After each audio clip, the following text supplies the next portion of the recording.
pretty lies. Look me in the face, tell me that you love me, even if it's fake. Hello everyone, welcome back to my channel commerce with Anjali Talwar. आज हम अपने chapter cash flow statement की next activity जो कि है investing activity वो cover करेंगे इस क्लास में। हम ऑलरेडी इस चैप्टर की 2 क्लासेस कवर कर चुके हैं बच्चे, जिसमें हमने कैश फ्लो स्टेटमेंट के इंट्रोडक्शन के बारे में पढ़ा था, एज वेल एज हमने लास्ट क्लास में ऑपरेटिंग एक्टिविटी को भी कवर कर लिया है। तो इस क्लास में हम करने वाले हैं इन्वेस्टिंग एक्टिविटी। तो स्टार्ट करते हैं with the meaning of investing activity. ये मैंने आपको फर्स्ट क्लास में बता दिया था कि इन्वेस्टिंग एक्टिविटी में क्या आएगा, किससे रिलेटेड एक्टिविटीज़ आएंगी। तो इन्वेस्टिंग एक्टिविटी में बेटा सारी एसेट्स जो हमारी फिक्स्ड एसेट्स होती हैं, related to our fixed assets, उनको अगर हम सेल परचेज करते हैं तो उसकी जो डील है, लगा लो उसकी जो ट्रांजैक्शंस हैं, वो कैश फ्लो में इन्वेस्टिंग एक्टिविटी में शो की जाती हैं। ये तो आपको बता ही दिया था। तो मुझे एक बात बताओ, अब एसेट को अगर मैं सेल कर रही हूँ, अगर मैं एसेट को सेल कर रही हूँ तो पैसा आएगा तो कैश का इनफ्लो हुआ। अब बच्चे सोचेंगे एसेट जा रही है, सेल के टाइम पे बच्चे ये चीज़ बहुत कंफ्यूज होते हैं। लेकिन एक बात का ध्यान दो, हम बना रहे हैं कैश फ्लो स्टेटमेंट, तो हमें कैश का ध्यान रखना है, एसेट का नहीं। तो एसेट को सेल करने से पैसा तो आ रहा है ना, इसीलिए उसको हम प्लस करेंगे। और यहीं मैं किसी एसेट को अगर परचेज करती हूँ तो पैसा जाएगा, जिसको हम आउटफ्लो का नाम देंगे, माइनस ब्रैकेट में डिनोट करेंगे। ये बात समझ आई?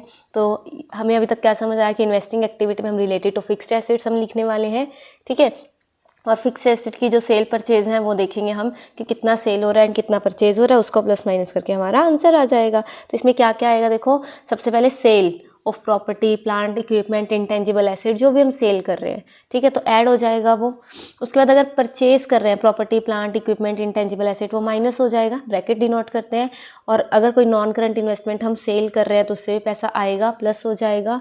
और अगर हमें कोई इनकम रिसीव होती है फ्रॉम इनकम फ्रॉम इन्वेस्टमेंट, लेकिन जो ये नॉन करंट इन्वेस्टमेंट है ना, ये मार्केटेबल सिक्योरिटी नहीं लेनी, ये अदर देन मार्केटेबल सिक्योरिटी। क्योंकि मार्केटेबल सिक्योरिटी किसका पार्ट था बच्चे? कैश एंड कैश इक्विवेलेंट्स का।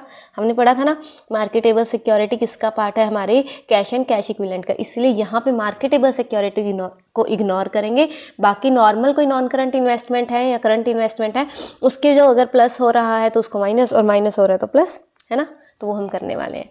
उसके बाद अगर कोई परचेज कर रहे हैं, वही अगर बढ़ रहा है तो हम उसको फिर परचेज किया तो मतलब माइनस में आ जाएगा। लोन्स एंड एडवांसेस गिवन, हमने कोई लोन दिया है तो हमारी एसेट बढ़ी है तो पैसा कम हुआ है, ठीक है। लोन एंड एडवांसेस रीपे किया है, जो हमने रीपेमेंट की रिसीव हुई है, कि हमने दे रखा था लोन, अब पैसा वापस आ गया तो वो भी प्लस हो गया। मतलब इसमें हम क्या ले रहे हैं, सारे एसेट्स की बात कर रहे हैं। Interest receive, dividend receive, rent receive, ये तो मैंने आपको पहली क्लास में बता दिया था कि ये तीनों किसका पार्ट है? हमारे इन्वेस्टिंग एक्टिविटी का। ये तीनों प्लस हो जाएंगे। तो एट द एंड जो निकल के आया, अगर वो प्लस में निकल आया तो नेट कैश फ्रॉम, और अगर माइनस में निकला है तो net cash used in investing activity, ठीक है। सो एक ध्यान रखना कि इंटरेस्ट ऑन मार्केटेबल सिक्योरिटी से रिलेटेड यहाँ पे कोई एंट्री नहीं होगी, क्योंकि वो किसका पार्ट है बच्चे? कैश एंड कैश इक्विवेलेंट्स का, राइट। तो अब ये तो इजी था, ये बहुत इजी है, लेकिन इसमें सिर्फ एक चीज़ आती है, क्या कि जो हमारी एसेट है ना, उसके हम अकाउंट बनाते हैं, और उसके 2 तरीके से बनते हैं। क्योंकि हमें पता है, हमने जब +1 में डेप्रिसिएशन पढ़ा था, एक तो नॉर्मल पढ़ा था, एक था provision for accumulated depreciation. Provision for depreciation का अलग से अकाउंट बनता था। तो उसी 2 तरीके से हम यहाँ पे दोबारा से सीखने वाले हैं कि कैसे हमें पता लगेगा परचेज कितनी हुई है हमारी एसेट की, एक्चुअल सेल कितनी हुई है, डेप्रिसिएशन कितना लग रहा है, प्रॉफिट कितना हुआ है सेल पे, या लॉस कितना हुआ है। ये सब निकालने के लिए हम एक अकाउंट बनाने वाले हैं, जो कि है हमारी एसेट का अकाउंट, जिसको हम यहाँ पे प्लांट एंड मशीनरी लिया तो प्लांट एंड मशीनरी का अकाउंट। तो 2 मेथड्स हैं, आज आपको इसी क्लास में दोनों ही कवर हम करने वाले हैं। सो क्वेश्चन क्या है? Calculate cash flow from investing activity. Given है 2023 में हमें गिवन है 7,20,000, 2024 में 8,60,000। तो मुझे एक बात बताओ, ये हमारा ओपनिंग बैलेंस हो गया और ये हमारा क्लोजिंग बैलेंस हो गया, 2023 की स्टार्टिंग और 2024, है ना। तो ओपनिंग बैलेंस और क्लोजिंग बैलेंस फिर हमें गिवन है। अब मैंने तुम्हें क्या कहा था, अगर यहाँ पे कोई भी एडजस्टमेंट ना गिवन होती, तो नॉर्मली हम क्या करते कि हमने क्या किया बेटा, परचेज की है, सीधी सी बात है ना। 1,40,000 की हमने क्या की है, परचेज की है ना, वो हम डायरेक्ट दिखा देते। लेकिन अब यहाँ पे क्या आ गई, एडजस्टमेंट आ गई। तो मैंने आपको बताया कि जब भी एडजस्टमेंट आएगी किसी भी चीज़ की, तो उसके हमें क्या बनाना है, अकाउंट। अच्छा जल्दी से याद करो, हमने लास्ट क्लास में ऑपरेटिंग एक्टिविटी में किस चीज़ का अकाउंट सीखा था? प्रोविजन फॉर टैक्स का, वो भी नॉर्मल होता तो नॉर्मल ही आ जाता, लेकिन उसकी क्या आ गई थी, एडजस्टमेंट। तो जब भी किसी भी चीज़ की एडजस्टमेंट आती है तो उसका क्या बनेगा, अकाउंट बनेगा, राइट। तो एडजस्टमेंट में गिवन है डेप्रिसिएशन हो गया 85,000 का, ठीक है जी, ड्यूरिंग द ईयर। और प्लांट एंड मशीनरी है जिसकी रिटर्न डाउन वैल्यू मतलब जो बैलेंस शीट में लिखी हुई है डेप्रिसिएशन काटने के बाद, वो है 1,10,000 की। वो चीज़ हमने बेच दी कितने की, सोल्ड फॉर 1,25,000 की। तो हमें कितना लॉस हो गया, 15,000 का हमें क्या हो गया, फ़ायदा हो गया, क्योंकि वो चीज़ हमारे पास हमारी एसेट साइड लिखी हुई है 1,10,000 की, और वो मार्केट में बिकी हमारी 1,25,000 की, तो 15,000 का हमें क्या हो गया, प्रॉफिट हो गया, ठीक है। चलो उसके बाद तो cash flow from investing activity बनाना है, तो उसके लिए हमें सेल परचेज प्रॉपर चाहिए सब। तो उसके लिए पहले बनेगा प्लांट एंड मशीनरी का अकाउंट। क्या बनेगा, प्लांट एंड मशीनरी का अकाउंट। तो opening balance, to balance BD, closing balance, by balance CD. अच्छा एक बात बताओ, जो कल क्लास में प्रोविजन फॉर टैक्स किया था उसका ओपनिंग बैलेंस क्रेडिट साइड आया था और क्लोजिंग बैलेंस डेबिट साइड। क्यों, क्योंकि वो लाइबिलिटी है और लाइबिलिटी का ओपनिंग बैलेंस क्रेडिट साइड आता है। लेकिन जो ये है प्लांट एंड मशीनरी, ये हमारी एसेट है और एडी याद करवा रखा है एग्रीगेट डिमांड से। तो एडी एसेट की साइड किससे होती है हमारी, डेबिट। तो इसका ओपनिंग बैलेंस डेबिट आया और क्लोजिंग क्रेडिट आया। ये बात समझ आई। पहले तो ओपनिंग क्लोजिंग किसका कहाँ जाना है आपको पता होना चाहिए। कोई एसेट है तो उसका ओपनिंग हमेशा डेबिट जाएगा, क्लोजिंग क्रेडिट, ठीक है। तो इसीलिए हमने यहाँ ओपनिंग लिख दिया और यहाँ पे क्लोजिंग लिख दिया।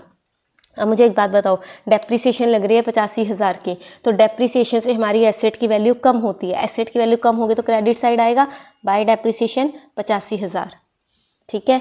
प्लांट एंड मशीनरी है जिसकी वैल्यू थी 1,10,000, वो 1,25 की बिक गई। तो बाय बैंक से पैसा कितना आया, सेल 1,25 का आ गया, और जो 10,000 का प्रॉफिट 15,000 का प्रॉफिट है वो इधर दिखा देंगे, to gain on sale of plant and machinery.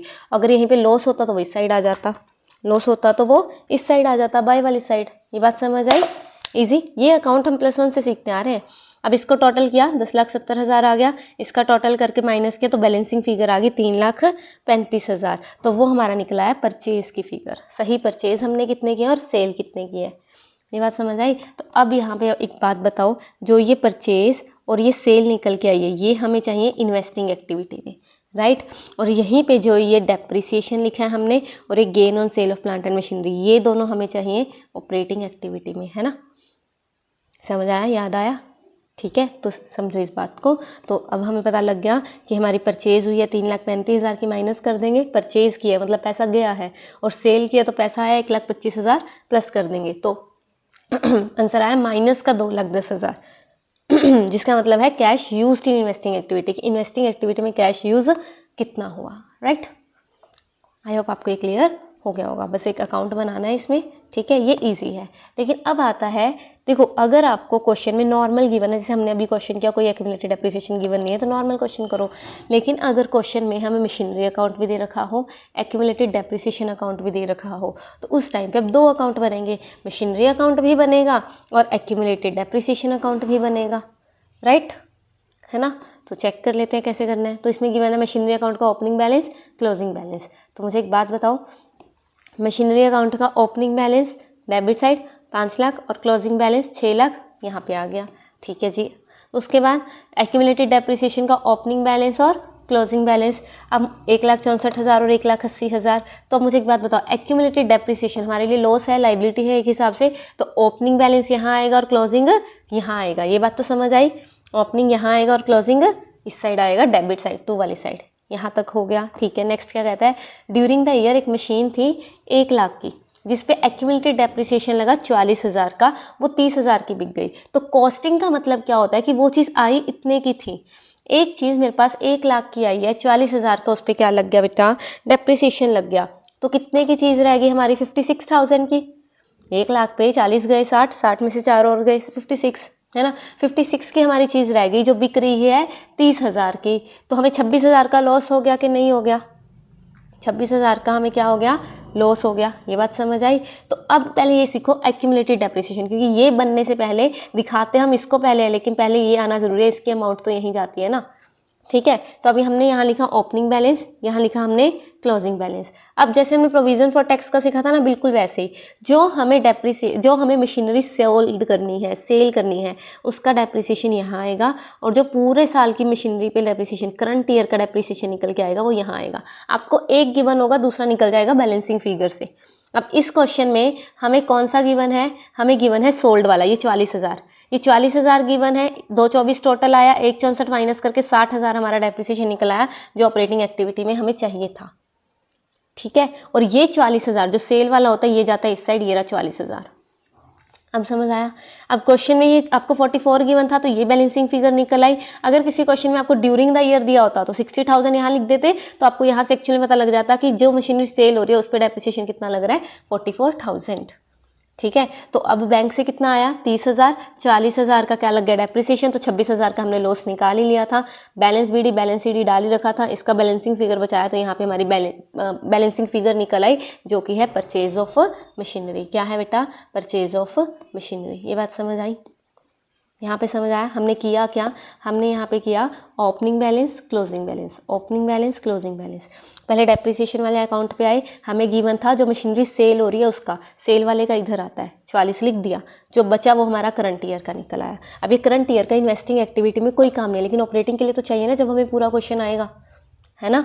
तो जो ये 44,000 यहाँ निकल के आता है तो मशीनरी अकाउंट, तो मशीनरी अकाउंट में भी तो डालेंगे ना 44,000, तो बाकी सारा क्वेश्चन सेम है। बस अब क्या चेंज क्या हुआ कि जब भी हमें एक्यूमुलेटेड डेप्रिसिएशन वाला अकाउंट बनाना है तब हमें जो मशीनरी सोल्ड हो रही है, सेल हो रही है, सिर्फ उसका डेप्रिसिएशन यहाँ शो करना है, करंट ईयर का यहाँ शो करना है। जबकि लास्ट क्वेश्चन में ऐसा कुछ नहीं था, हम डायरेक्ट यहाँ करंट ईयर का ही शो कर रहे थे, बाकी सब सेम है। तो अगर यही करें तो देखो cash flow from operating activity के लिए हमें डेप्रिसिएशन और लॉस निकल आया, ये वाला लॉस 26,000 वाला, और इन्वेस्टिंग के लिए ये हमारी परचेज निकल आई और ये हमारी सेल निकल आई। आंसर आ जाएगा, राइट। ये आपको सिखाने के लिए था। आई होप आपको ये क्लियर हो गया होगा। कीजिए इसको ढंग से, फिर मिलते हैं हम लास्ट एक्टिविटी जो हमारी रहेगी फाइनेंसिंग एक्टिविटी, और उसी क्लास में आपको एक पूरा क्वेश्चन भी करके दिखाऊंगी कि अगर तीनों इकट्ठे आते हैं ऑपरेटिंग, इन्वेस्टिंग, फाइनेंसिंग, तो उसको डील कैसे करना है और लास्ट में हमें आंसर कैसे मैच करना है, किससे मैच करना है, वो चीज़ हम नेक्स्ट क्लास में, लास्ट क्लास होगी इस चैप्टर की, कवर कर लेंगे। तो पढ़िए तब तक के लिए थैंक यू सो मच।